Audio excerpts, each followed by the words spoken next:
Salut YouTube, j'espère que vous allez bien.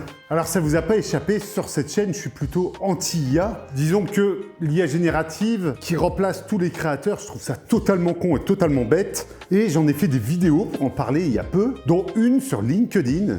Et dans les commentaires de cette vidéo, j'ai beaucoup de gens qui m'ont dit que c'est parce que je n'y connaissais rien à l'IA, parce que j'étais trop un vieux con. Allez, on va essayer de leur donner raison entre guillemets, on va faire un projet totalement en IA et on va voir ce que ça donne.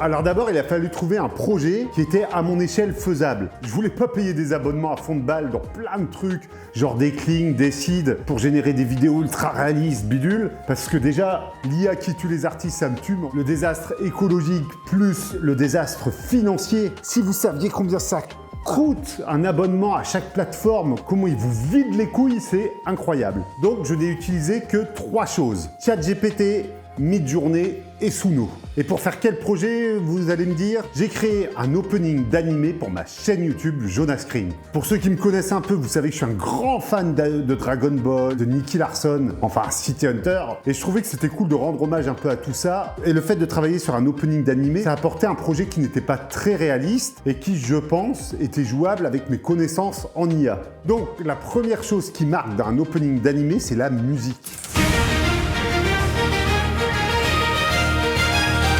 Et pour ça, j'ai créé la musique de l'opening avec Suno. Donc Suno, c'est un site internet ou une appli, comme vous voulez, d'IA générative de musique. J'ai écrit moi-même les paroles de mon opening avec mes petites mains. J'ai fait traduire tout ça en japonais dans ChatGPT. Ensuite, ces paroles japonaises, je les ai importées dans Suno et je lui ai donné toutes les références que j'avais.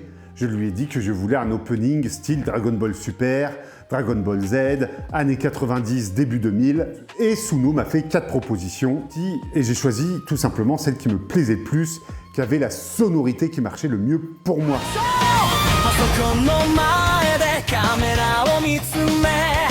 Alors avoir la musique c'est bien, mais avoir des images dessus c'est mieux.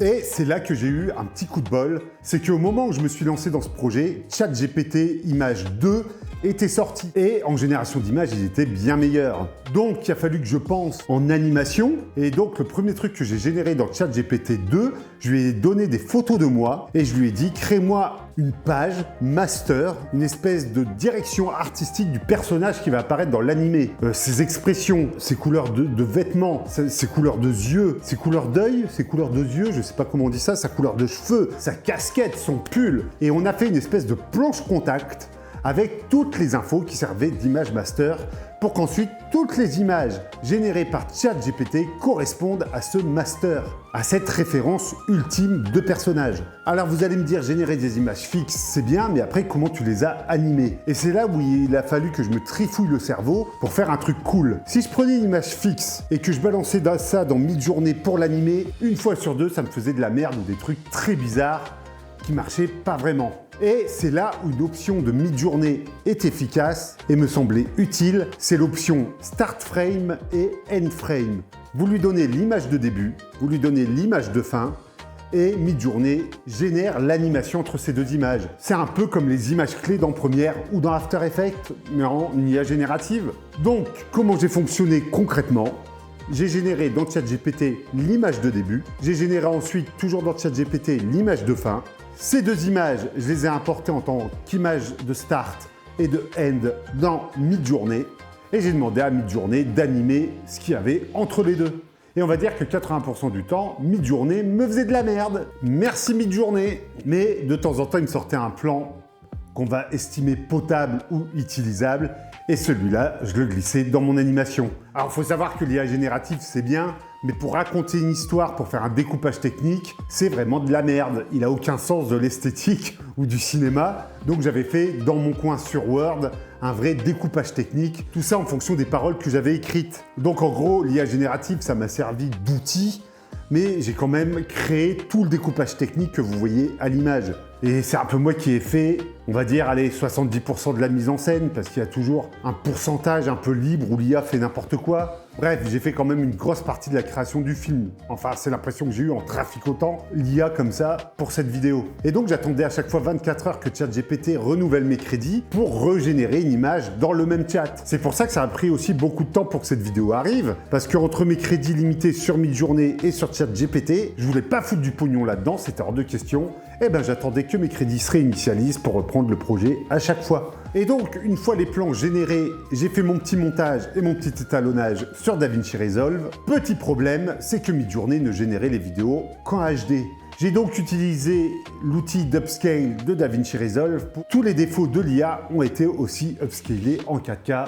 Et il y a des défauts dans les yeux, des décors qui glitchent et tout, qui sont encore plus visibles dans l'animation finale. Et donc, en fait, ça fait toujours pas une animation au top. L'IA, ça fait toujours des trucs un peu brouillons à mon goût pour le grand public. Après, si vous allez sur Xfield, que vous prenez les derniers modèles d'IA, que vous payez une blinde, vous pouvez vous en sortir. Mais alors, ça coûte un nombre de crédits à fond de balle. Faire des trucs propres avec des crédits limités ou gratuits, j'ai l'impression que c'est pas encore tout à fait faisable. Ensuite, petit détail, j'ai fait animer un titre, et le titre, quand je le mettais dans Midjourney, Midjourney me faisait de la merde, il animait n'importe quoi. J'ai ouvert Photoshop, j'ai exporté une image tout simplement noire. Image de début, j'ai mis un fond noir. Image de fin, j'ai mis le titre. Et du coup, Midjourney est parti sur une animation d'apparition et j'ai réussi à avoir un truc d'à peu près potable. Mais vous voyez, c'est toujours de la magouille comme ça avec l'IA et c'est ça que j'aime pas. C'est pas un outil qui est encore totalement fiable et qui rend des résultats utilisables professionnellement. L'IA générative dans Photoshop en tant qu'outil pour retoucher des détails et tout, pourquoi pas, mais pour de la vidéo, ça m'a pas encore convaincu à 100%. Par contre, là où l'IA a été vraiment très utile, mon opening, je voulais le sous-titrer comme les animes que je regarde en VOST. Donc je voulais que les deux langues apparaissent à l'écran. Et donc pour ça, il fallait que les deux langues soient synchronisées et encapsulées dans le point SRT. Pour ceux qui ne savent pas ce que c'est un point SRT, c'est le fichier sous-titre que vous importez dans DaVinci et qui vous permet d'avoir les sous-titres qui apparaissent à l'image découpés au rythme de l'image et du son. Et c'est là où ChatGPT a fait un truc de fou. Je lui ai donné le son que j'avais fait dans Suno. Je lui ai dit sors-moi un SRT synchronisé japonais et français. Il m'a sorti pour le coup un fichier parfait.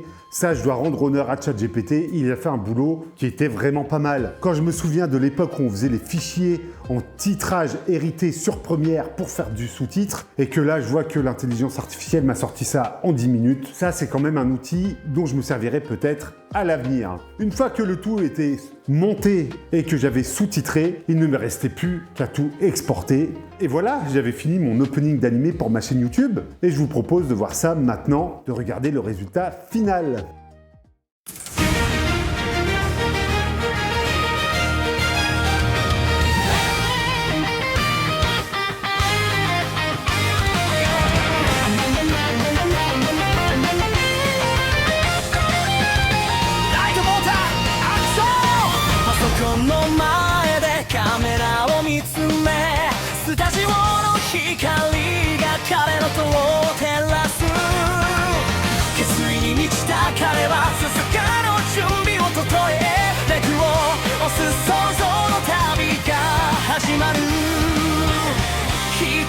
一つのカットが挑戦でありアイデアは冒険だ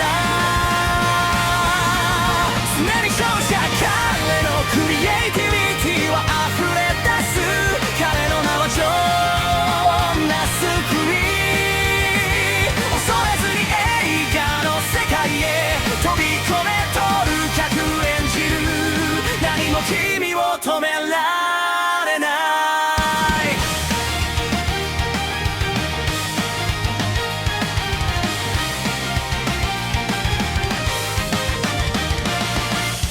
アルゴリズムと再生回数に立ち向かい YouTube は最大の敵だしかし彼は勇敢に戦うフィルムからデジタルへ一つ一つのシーンが幻想的な世界を映し出す脚本から編集まで全てのカットが壮大な旅だカメラの力は彼の中にある彼は作曲し創造し誰もも見たことのない世界をハッチェにする夢と映像を信じろさあアクション上なスクリーン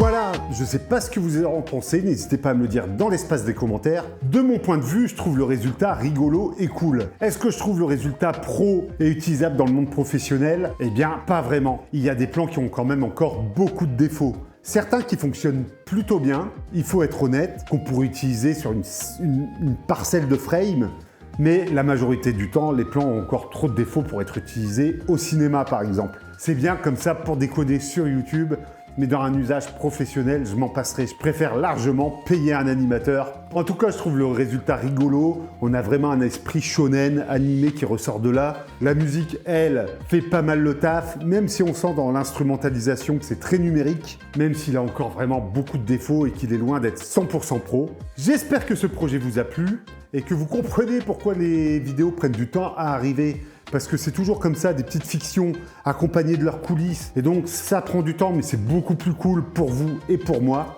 J'espère que cette vidéo vous a plu. Si c'est le cas, n'hésitez pas à mettre un pouce, la cloche, à vous abonner, mettre un petit commentaire. Ça fait toujours plaisir et ça fait du bien à l'algorithme. Ça fait du bien pour que la chaîne progresse. Et moi, je vous dis à bientôt pour une prochaine vidéo. D'ici là, allez bien vous faire en filmer. Allez, ciao!